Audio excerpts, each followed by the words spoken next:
Hello and welcome to World Talks on TVP World. My name is Anna Kalczyńska. Are we witnessing a miracle happen? Benjamin Netanyahu won his cabinet approval for the first phase of a ceasefire agreement with Hamas. The deal could bring relief to the 2 million Palestinians in the territory. President Donald Trump says the return of hostages would take place Monday or Tuesday. What does this agreement mean for the situation in Ukraine, where the world's attention shifted to the Middle East? To discuss this issue, I'm joined by former Polish ambassador to Israel, Maciej Kozłowski. Welcome to the studio, Mr. Ambassador. Thank you for coming. Good morning. So many sensitive elements enter the picture here. Where would the Israeli troops withdraw to? The mechanics of the hostage release and prisoner exchange, as well as how aid would flow into the Gaza Strip. And according to sources familiar with the matter, these negotiations were really difficult and prolonged. However, when the U.S. emissaries, Steve Witkoff and Jared Kushner, swept into to dictate key compromises, it was finally reached. How difficult it was, according to you, to come to this agreement? Of course, it was difficult, but it is the first phase of the agreement. The easy one, because that was already researched in January. The release of hostages, the aid, the withdrawal of Israeli army, the line is already delimited. There is a map showing exactly where Israeli troops should withdraw. So that is, I would say, the easy part of the agreement. Of course, it was not easy to get to this stage, but the real troubles will start after this agreement. We remember that in January, this kind of agreement was reached, the first phase, and then when the second phase started, the whole agreement collapsed. That is the major question. Will this time this agreement hold? And the next stages, much more difficult, will follow. Do you believe, Mr. Ambassador, that perhaps Benjamin Netanyahu apologies to Qatar for the strike against Hamas negotiating in Doha played a role? We remember President Donald Trump pressuring Benjamin Netanyahu during his last visit to Washington to make the call. Here as a picture, we can see Donald Trump with his phone on his lap, basically, and Benjamin Netanyahu making the call. Do you think that played a role? Obviously, this failed attack played a major role, because that prompted Trump to twist an arm of Netanyahu. For the first time, until now, he was very, I would say, approving for Netanyahu. For the first time, he was very serious. And then I think that Netanyahu was so isolated that he had no other choice than to agree for this talks and finally the agreement, with the risk of collapse of his government and his personal problems and so on. So that was obviously the enormous achievement of Donald Trump, and everybody agrees with that, even his critics in the United States. And let us hope that this first stage will not be the last stage. Exactly, because we should probably ask a question: what's the goal here, the real goal? Now, the agreement brokered by President Trump paves the way, obviously, for a ceasefire in the 2-year-long war, but also the return of the remaining hostages. Israel saying 20 living hostages are held by Hamas. So this is the set for release in a prisoner exchange together with the remains of those who died. What are, in your mind, the real prospects for a lasting peace in the whole process here? Well, there is no peace in Middle East between Palestinians and Jews now Israelis for the last 100 years. The first clashes started exactly 100 years ago, in 20s of the previous century.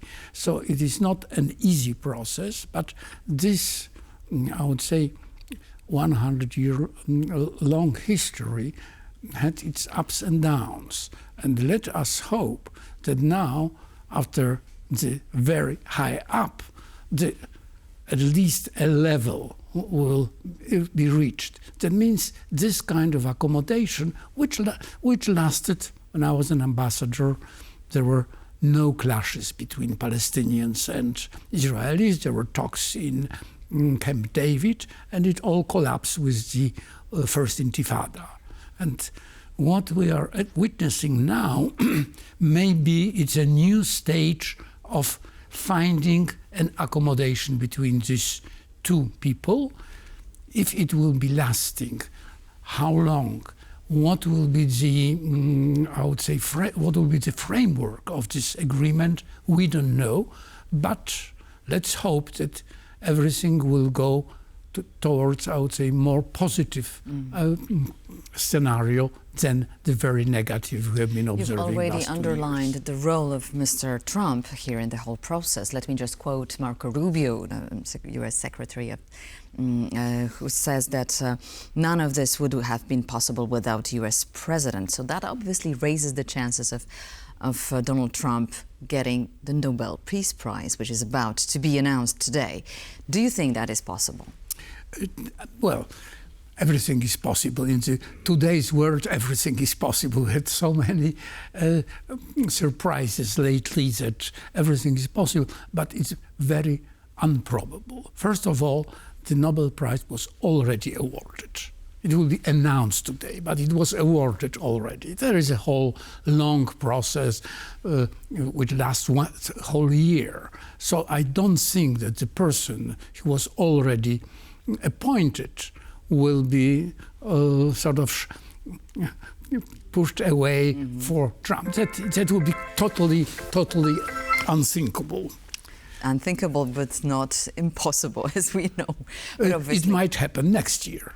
It might happen with the due process. Obviously. So now let me just shift our attention to Ukraine, because the world's attention is absolutely focused now on Gaza and on the prospects of the future agreement and lasting peace. How it can influence the situation in the region, and obviously also the help from Washington to Kiev, which is so much awaited for. Well, I hope that it will be having very positive impact on the situation in Ukraine for two reasons. First of all, I would say the focus will be shifted from Middle East to the ongoing war, which was somehow pushed aside because of the daily pictures of terrible things happening in Gaza. The same terrible things are happening in Kiev, in Zaporozhye, in many other places in Ukraine. So the world attention will be brought back to Ukraine, which is very positive. Second, I don't know, of course, I'm not a Trumpologist, but I may hope that Trump learned that only the very strong pressure on the actors can bring results. He was very supportive for Netanyahu, he was also supportive for Putin. We remember Alaska, red carpet, and so on. Maybe he learned that only the tough position is a road to the peace. So maybe he will extend more pressure on Putin, and that is the only way to achieve at least the same as was achieved in Middle East. That means the ceasefire and, as to use the Trump's words, end of killing. For the time being, the immediate effect and is the engagement of U.S. troops in Gaza, because U.S. plan to send 200 troops, people, right, to help coordinate the process. Do you imagine such engagement elsewhere in the world?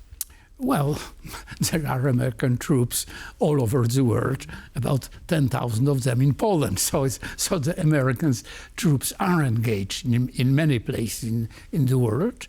The question is, would they be able to do the job they were sent for? That is the question. But no, but for the time, so far, Mr. Trump excluded the possibility of sending any troops to Ukraine, for instance, even yes, to secure the yes, process. but you know, everything might change. But I think that the American troops won't be necessary in Ukraine if the pressure on Russia is strong enough, and they will at least withdraw to the line from before 2022, that will be a possibility for the beginning of the process, which we are hoping will follow in Middle East. Thank you so much, Mr. Ambassador. That is obviously a topic for a different discussion, but thank you so much for coming here and discussing with us the situation in the Middle East, and hopefully see you soon. Thank you very much. And thank you for watching World Talks. Please stay tuned to TVP World for more updates and comments.